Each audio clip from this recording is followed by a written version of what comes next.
Hey everyone, I thought I would just do a video, give you an update on things that are happening with Leon.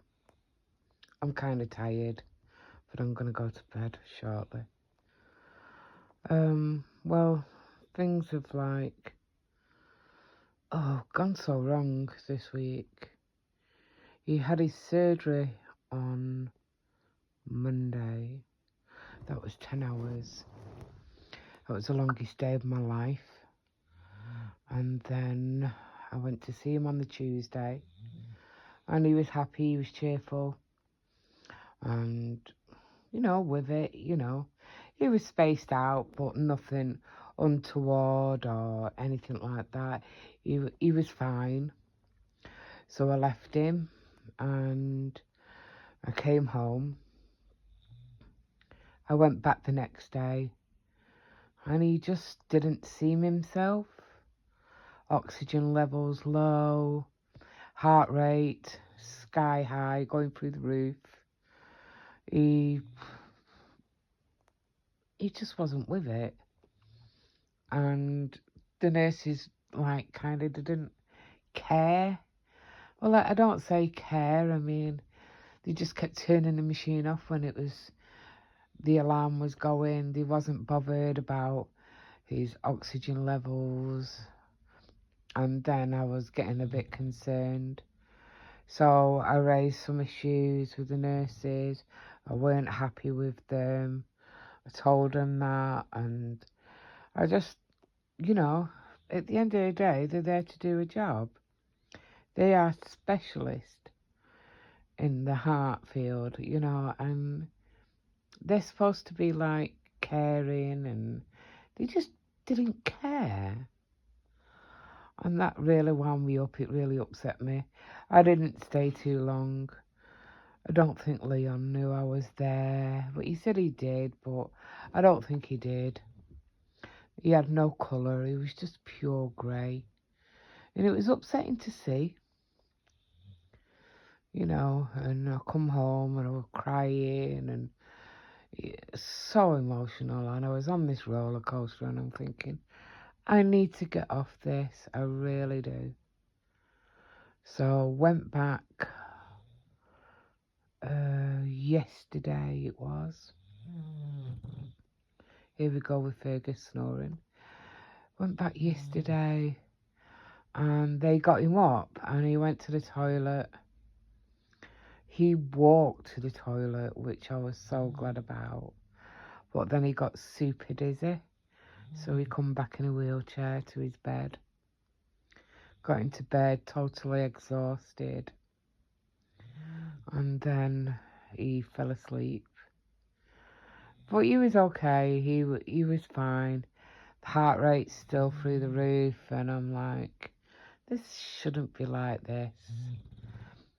So he sends me a text later on in the evening. The doctor said he's got emphysema.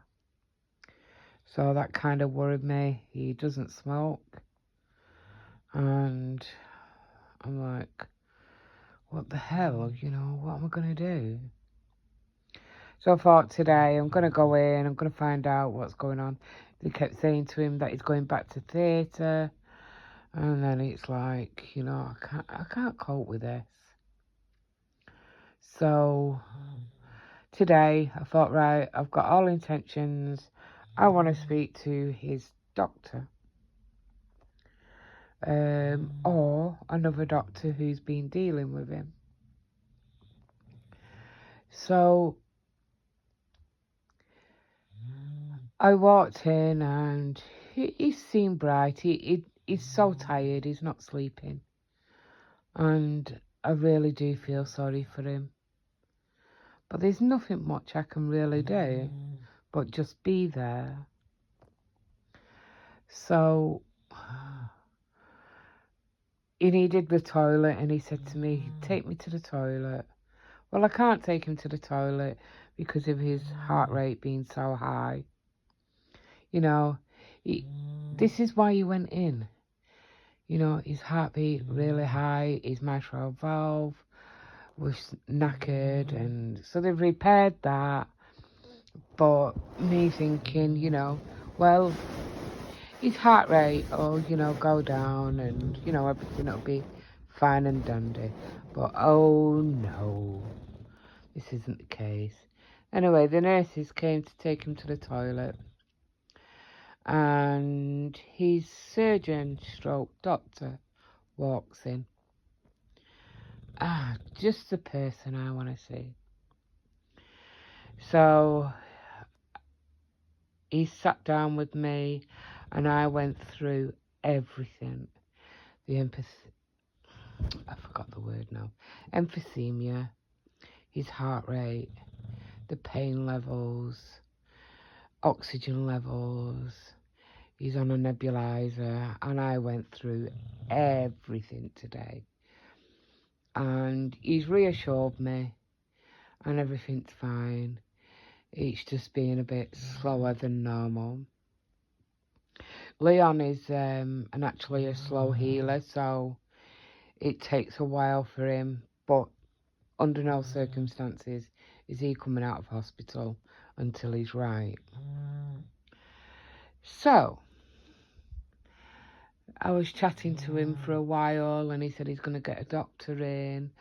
He was on continuous heart meds, being pumped into his system, on water tablets, on everything, and just generally being filled with drugs, which I'm happy about because that gives me a bit of like relief, but they need to find the fine balance with all the medication.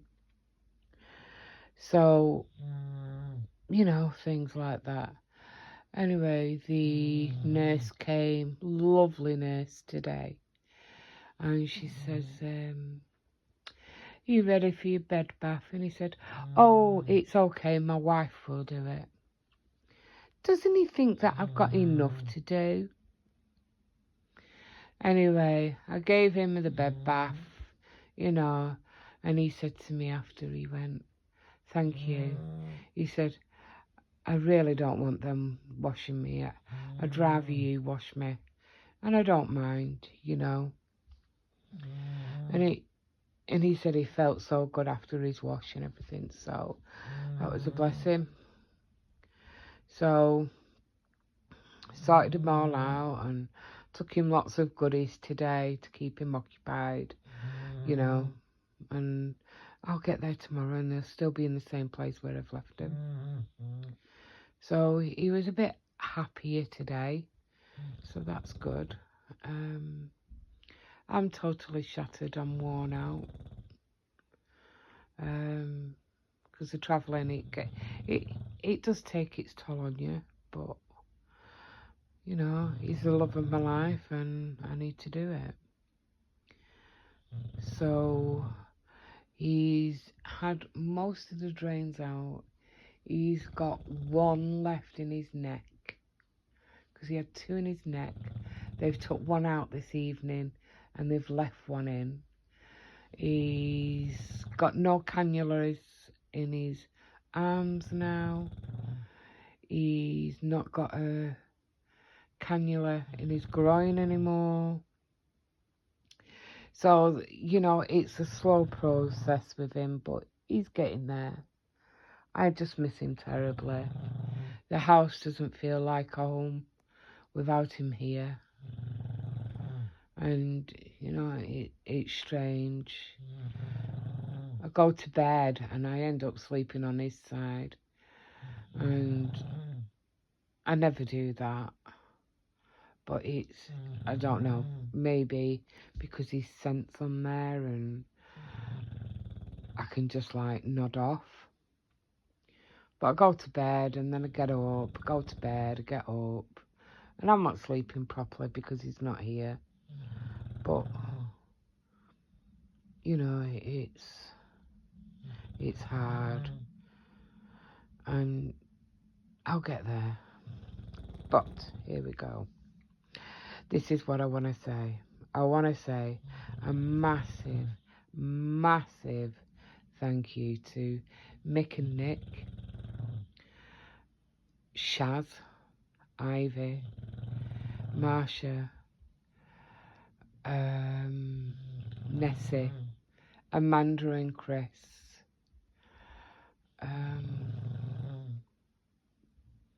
Jamie, Apple, Francois, and everybody else. There is so many people who are messaging me, sending me wishes, you know, and Terence always asks every day how he is, and you know, the support is amazing, and the love that you have shown us both, we can't thank you enough. I am gonna go back to bed.